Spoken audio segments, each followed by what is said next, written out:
First, Kevin Holdmann, welcome to Midwest Manufactured Live. So TAC Rockford, what is it that you do? So TAC Rockford, what we specialize in is kind of the everything else when it comes to machine tools.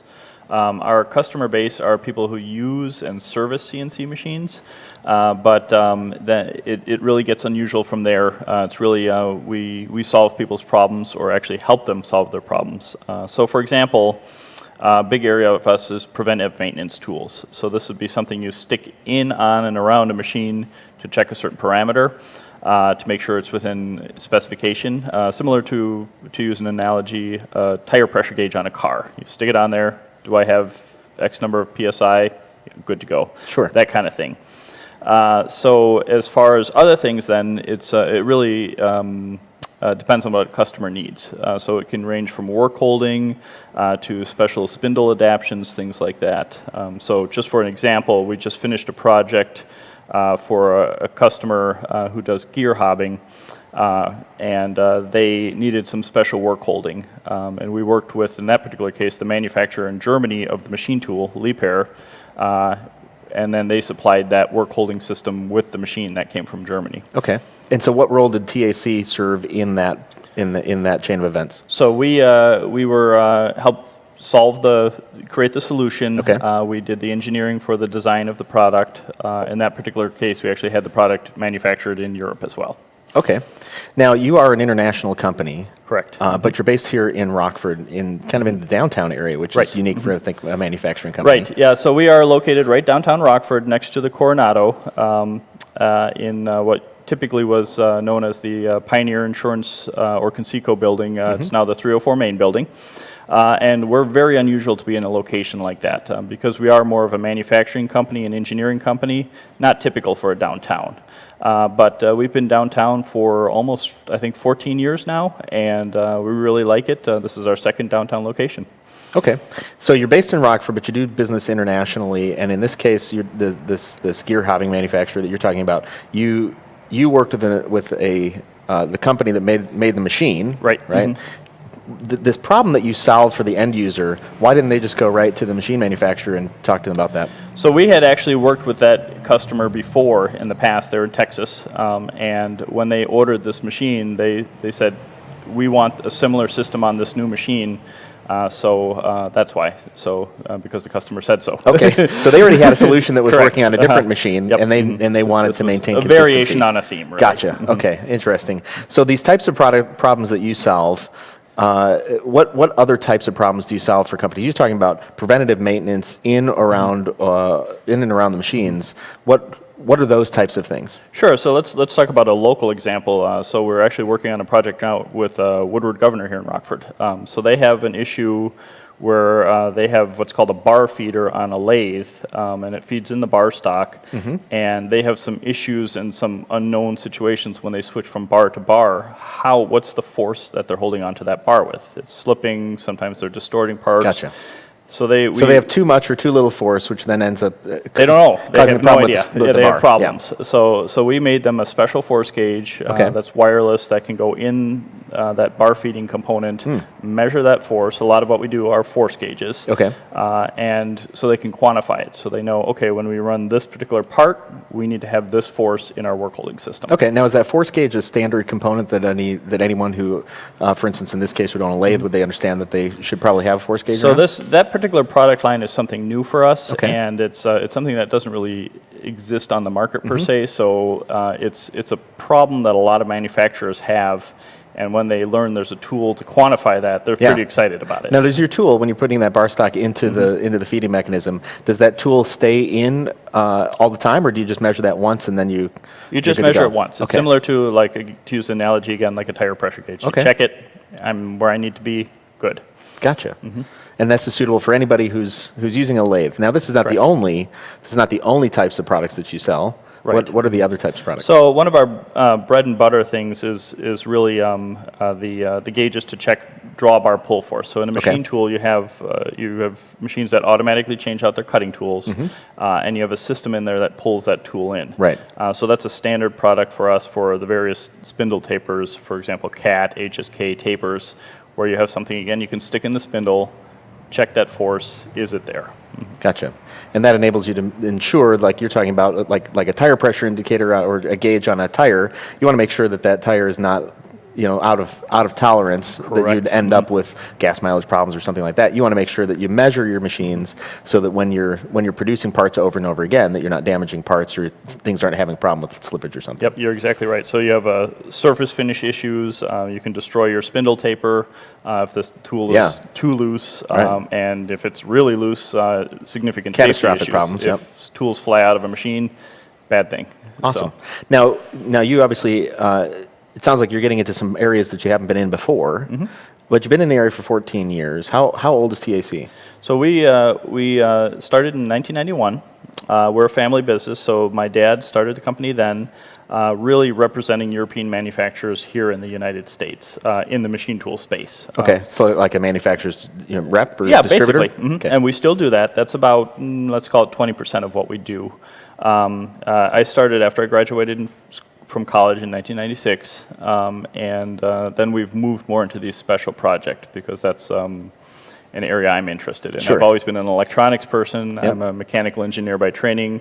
A lot of what we do takes advantage So of you both want to of get those. into there and solve those issues. So it sounds to me like you started as manufacturer's rep, kind of selling products that people needed access to, and distributing them in a way.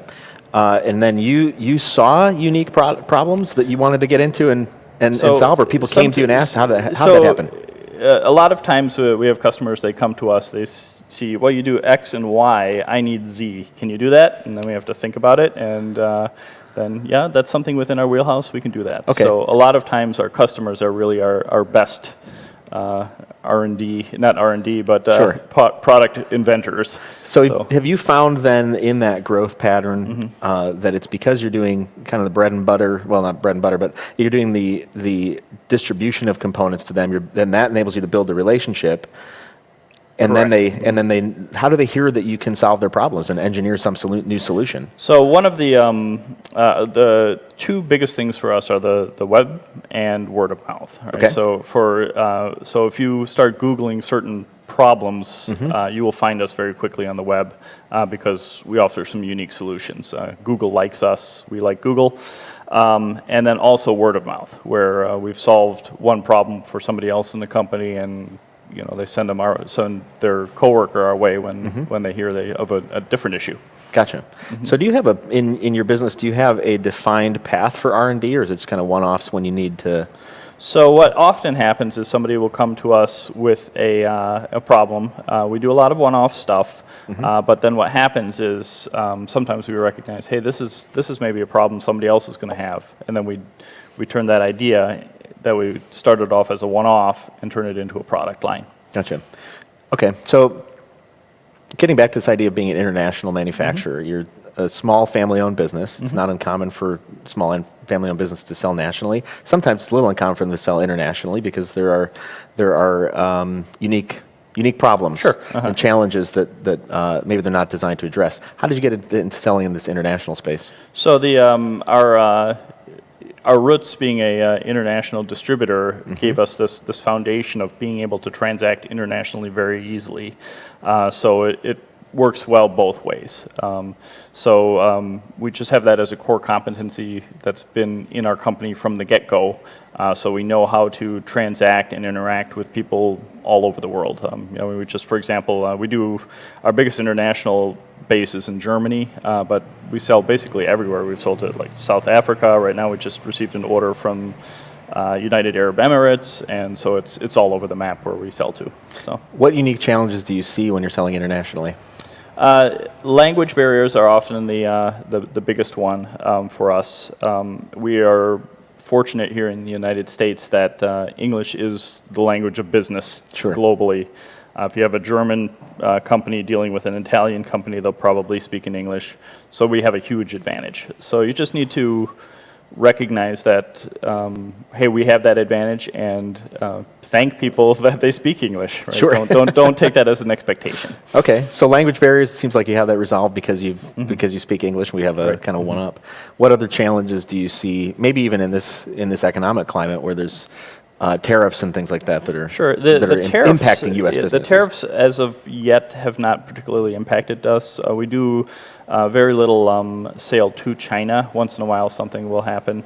But most of our products incoming, it's a relatively high value add. So even a higher tariff on the incoming product won't impact us too much. And also, most of our incoming product is coming from Europe.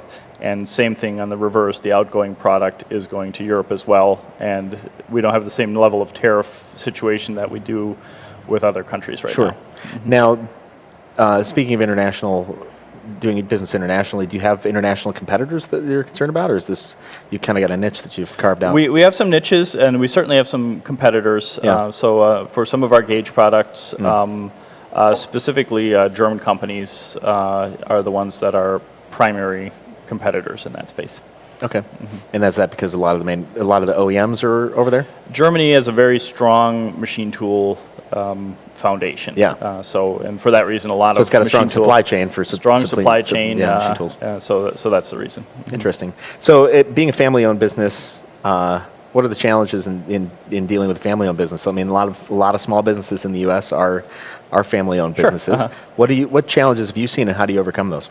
So I mean, my father Robert, he and I are on the same page generally on issues, and he has very much stepped back over the last 5 to 10 years.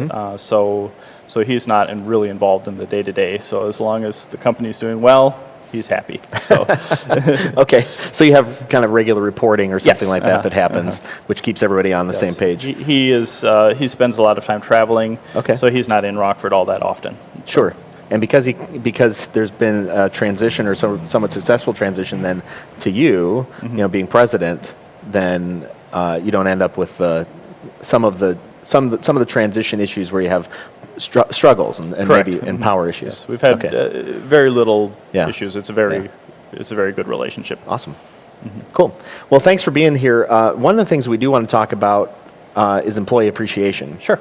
Now, I mentioned at the beginning of the broadcast that Poopsies makes it easy to appreciate employees, and they do this, and I think it's a unique, they've carved out a unique niche for themselves with this corporate appreciation gift box, because they do this by making it so easy that you can just simply call them or do an online chat and tell them the types of individuals that you're wanting to appreciate, and then they'll pick out something custom from the thousands of items that they have, and then ship them to you or to your employees or to customers for that matter.